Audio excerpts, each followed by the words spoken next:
మీ business ఏదైనా మీ ఊర్లో promotion చేయాలంటే అది సుమన్ టీవీతోనే సాధ్యం. ఇప్పుడే సంప్రదించండి.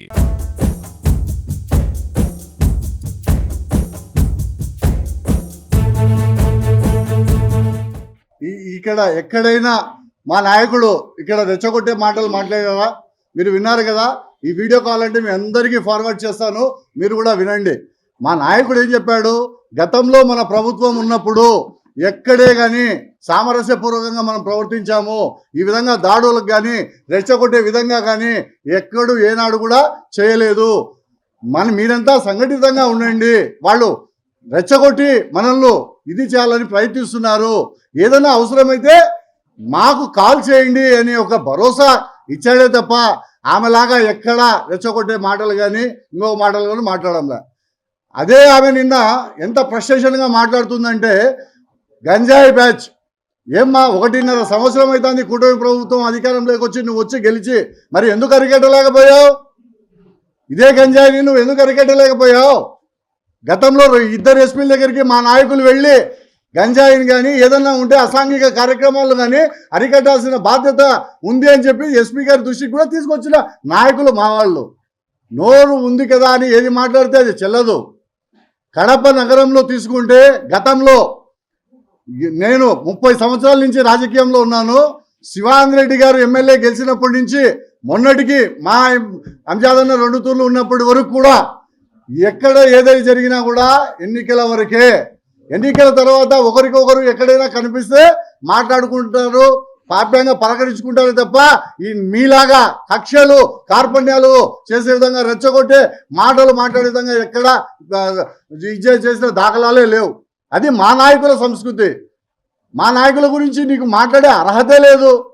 ఇంకో మాట అన్నావు, కడప రెడ్డి, నేను రెడ్డిని, నాకు సంబంధించి మొత్తం ఈసారి మొత్తం చరిత్ర ఉన్నంత వరకు రెడ్డి వస్తాడు అంటే నీకు అన్ని వర్గాల వాళ్ళు, అన్ని జాతుల వాళ్ళు, అన్ని కులాల వాళ్ళు నీకు ఓట్లు వేసి గెలిపించలేదా? కేవలం నువ్వు ఒక రెడ్డి సామాజిక వర్గాన్ని దృష్టిలో పెట్టుకొని మాట్లాడుతున్నావా? ఇదేనా నువ్వు ఇచ్చే మెసేజ్? అంతేకాకుండా దాడుల గురించి మీరు చెప్తా అంటే ఊసరవెల్లి మాట్లాడినట్టు ఉంది, నవ్విపోతురు కాక నాకేంటి అన్నట్టు ఉంది. నువ్వు అధికారంలోకి వచ్చి ఎమ్మెల్యే అయితేనే మీ నగర అధ్యక్షుడి పైన దాడి చేసింది ఎవరో కడప ప్రజలందరికీ విదితమే. నువ్వు మాట్లాడుతున్నావు మహిళల గురించి. ఒకే ఒక కార్పొరేటర్ ఉన్నారు మీకు, మహిళా కార్పొరేటర్. ఆమెకు విలువ ఇచ్చిన దాఖలాలు ఎక్కడైనా ఉన్నాయా? నువ్వు గౌరవించిన దాఖలాలు ఎక్కడైనా ఉన్నాయా? ఇంకొక చిప్పగిరి మీనాక్షి అనే ఒక తెలుగుదేశం కార్యకర్త టవర్ ఎక్కి మహానాడు జరుగుతూ ఉంటే కనీసం ఎస్సీ సామాజిక వర్గానికి చెందిన ఆమె, పార్టీకి బాగా కృషి చేసినామే, టీడీపీ పార్టీకి కృషి చేసినామే, కనీసం పరామర్శకు నువ్వు నోచుకున్నావా?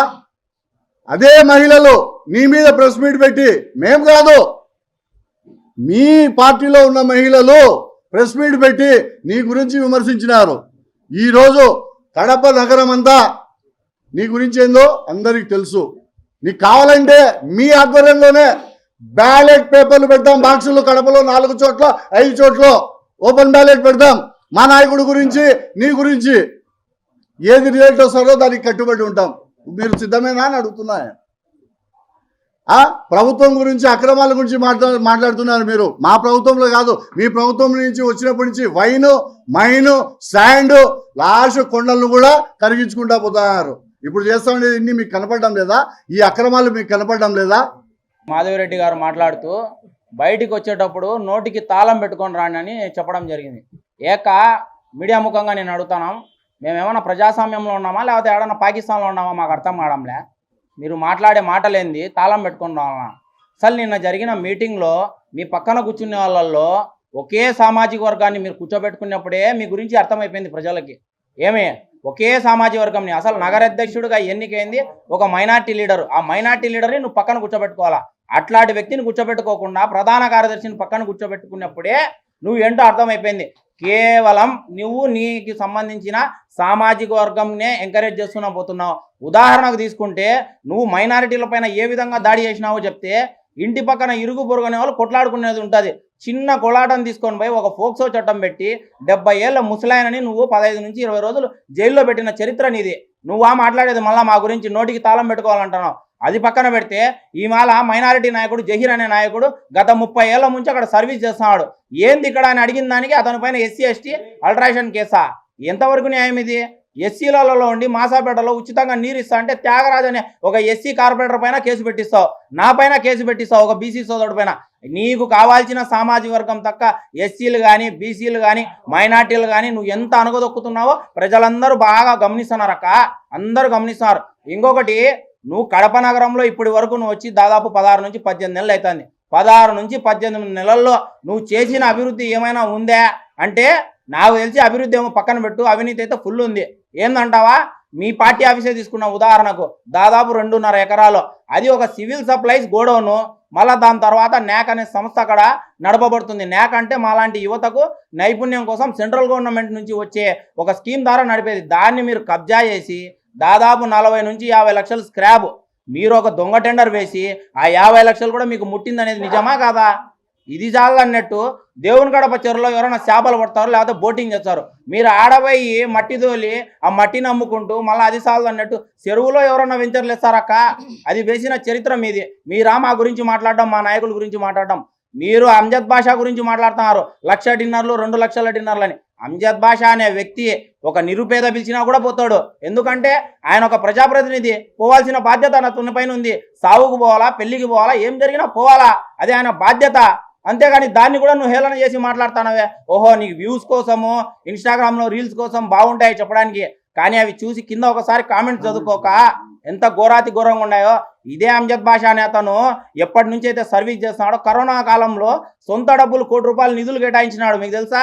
అప్పుడు ఏడికి పోయినావు నువ్వు కానీ మీ పుల్లట్ బ్యూరో మీ ఆయన భర్త గారు ఎక్కడికి పోయినారు? ఒక్కరోజు అంటే ఒకరు కనీసం కడపలో ఎక్కడ కనపడలేదే, పోయి హైదరాబాద్లో దాంకున్నారు. గతంలో 2 సార్లు వరదలు వచ్చినాయి కడపలో, నువ్వెక్కడికి పోయినావు? మీ ఆయన వాసు గారు ఎక్కడికి పోయినారు? అప్పుడంతా కనపరాలేదే. అప్పుడంతా సర్వీస్ చేసింది ఎవరు? మేయర్ సురేష్ బాబు చేసినాడు, అంజద్ బాషా చేసినారు, వీళ్ళే సర్వీస్ చేసింది. అందుకనే ప్రజలు వాళ్ళని దీవించినారు. ఏదో గుడ్డినట్టేనో ఏదో లాటరీ పద్ధతిలో ఈసారి ఎమ్మెల్యే అయినావు నెక్స్ట్ అయితే ఇంకా నువ్వు ఎమ్మెల్యే అయ్యే చరిత్రే లేదు, అంత సీను కూడా లేదు. దయచేసి మేం కాదు అదుపులో పెట్టుకోవాల్సింది నోరు. నేను చెప్తాను కదా మీడియా ముఖంగా, నువ్వు ఒక స్త్రీ అయినందువల్ల మీకు సంస్కారం ఉంది కాబట్టి మా నాయకుడు అది నేర్పించినాడు. కాబట్టి దయచేసి మీరు ఎప్పుడైనా మాట్లాడేటప్పుడు ఆధారం లేని ఆరోపణలు, అప్పుడంటే ఎలక్షన్ల ముందంటే చేసినావు ఏదో ఆరోపణలు చేసేస్తే ఓట్లు పడతాయని. ఇప్పటికైనా నువ్వు ఒక ప్రజాప్రతినిధివి, ఒక ఎమ్మెల్యే స్థాయిలో ఉండి నువ్వు మాట్లాడే మాటలు బేవకూఫు, ఇలాంటి మాటలు నువ్వు మాట్లాడాల్సింది. సభ్య సమాజానికి ఏం మెసేజ్ చేయాలనుకుంటున్నావు ఒక ఎమ్మెల్యేగా ఉండి?